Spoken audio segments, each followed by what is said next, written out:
With where the MCU is headed, who do you think is the most powerful? Stick with me and you'll find out soon. What's up, guys? Welcome to Danny DJ. Without wasting much time, let's do this. Iron Man. Yeah, Iron Man. Now, due to mind-blowing genius of Tony Stark, Iron Man has been an ever-evolving Avenger, shifting from welded and soldered parts to practically invincible nanotech that can envelop Tony's body in a second. Yeah, Iron Man has 1,000 tricks up his sleeve, and in the heat of battle seemed to have an aggressive answer to every critical question. Sure, Tony made his fair choice of goofs all in the name of trying to protect our world from cosmic invaders and the like. And when push comes to shove, he's just a mortal man in a can. But his brain is practically being the MVP of the MCU since the start. Iron Man was the only Avenger to be able to injure Thanos in Infinity War until Thor nearly killed him though. And he did that when Thanos had already collected 4 Infinity Stones. Yo. He was also the only person Thanos knew by name, which is evidence of Iron Man's fearsome reputation. Endgame solidified and built upon that reputation.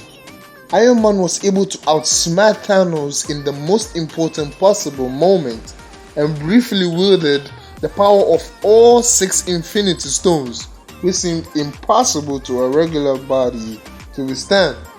But he did, even though it led to his demise some moments later. But he did.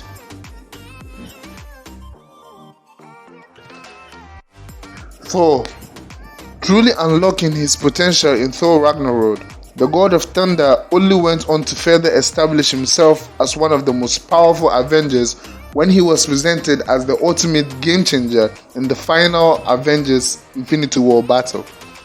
A game changer that would have ended Thanos had he simply gone for the head, right? Those top 5 strongest Avengers' power were on display in the 7th episode of What If, which in canon, by the way, as he goes toe-to-toe with Captain Marvel despite his inebriated state. As Thor himself had stated, he is 1,500 years old and has killed twice as many enemies as that. As we saw in Love and Thunder, not only does his power belong to him, or Thor, but he grants others with the same ability, like the children who were captured by Gore. Being able to temporarily gift or deputize others with the God of Thunder's ability is definitely impressive. Thor's raw Asgardian power, durability, speed, and nifty knack for being able to create game-changing lightning charges out of thin air allows him to soar in from above and completely clear a battlefield.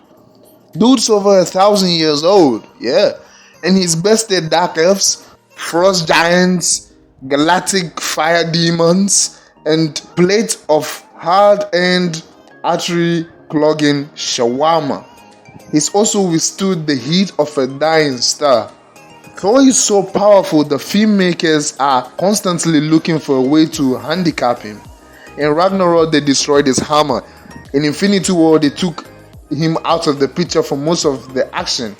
And then when they put him back in with a suitable weapon in his hands, he was mere moments away from killing Thanos. In Endgame, they gave him severe symptoms of alcoholism and depression, undermining his ability to fight effectively.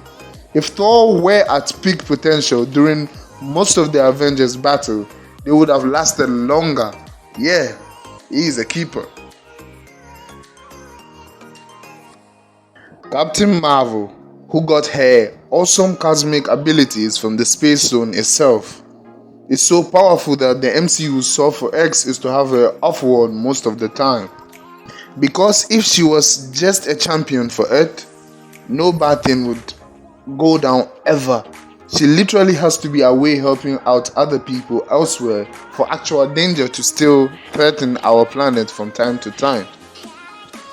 In Endgame, she turned the tide immediately by flying through Thanos' entire backup armada, following the Avengers to regain ground and triumph. Like Superman, her greatest enemy is distance, in that it actually takes her time to fly from one corner of the galaxy to another. During that time, villains may flourish. Once she arrives though, it's time to close up sharp.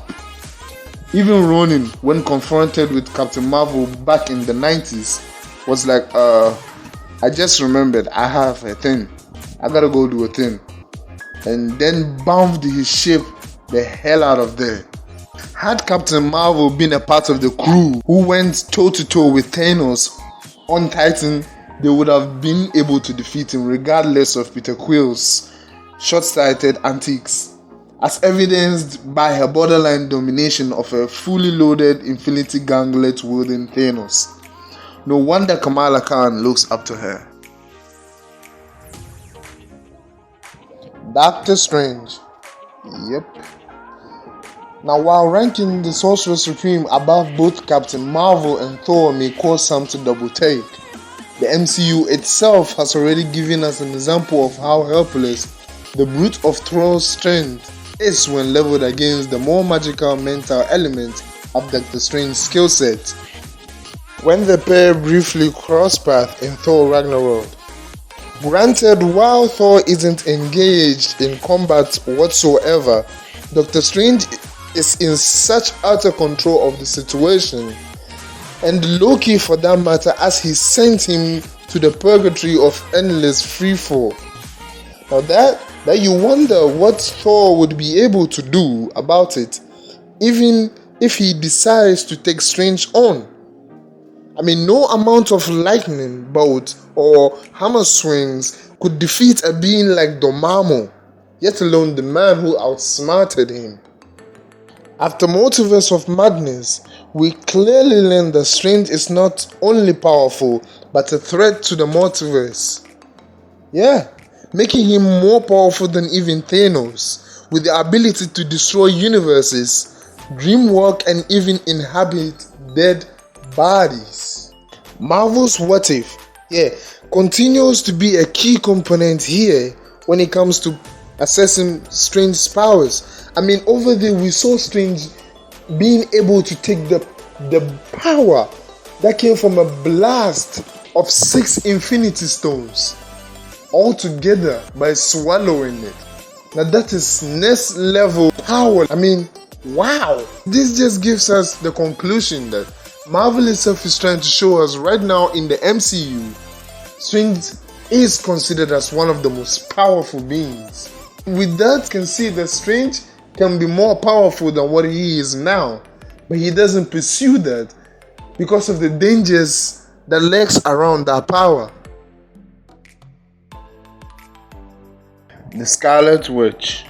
Yes, perhaps the best summation of Scarlet Witch's current standing in the MCU.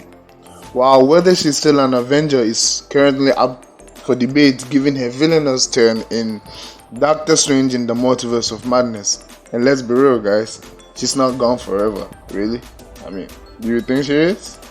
Her status as the most powerful of Earth's mightiest hero is not. The only thing more dangerous than an all-power multiversal capable being like Doctor Strange is one with nothing to lose, and that's what Wanda amounts to in the wake of losing the love of her life and their children.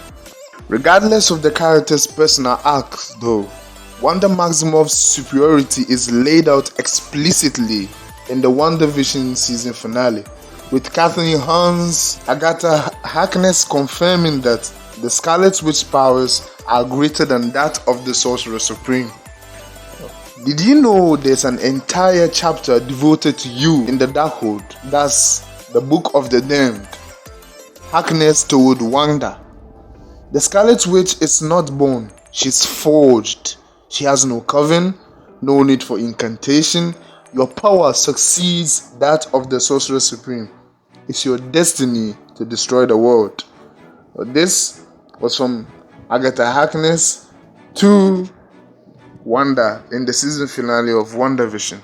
Well, here The fact is that without the help of America Chavez, Doctor Strange would have not been able to defeat Wanda. And it stands to reason that any future rendition we meet of Wanda will equally be as strong.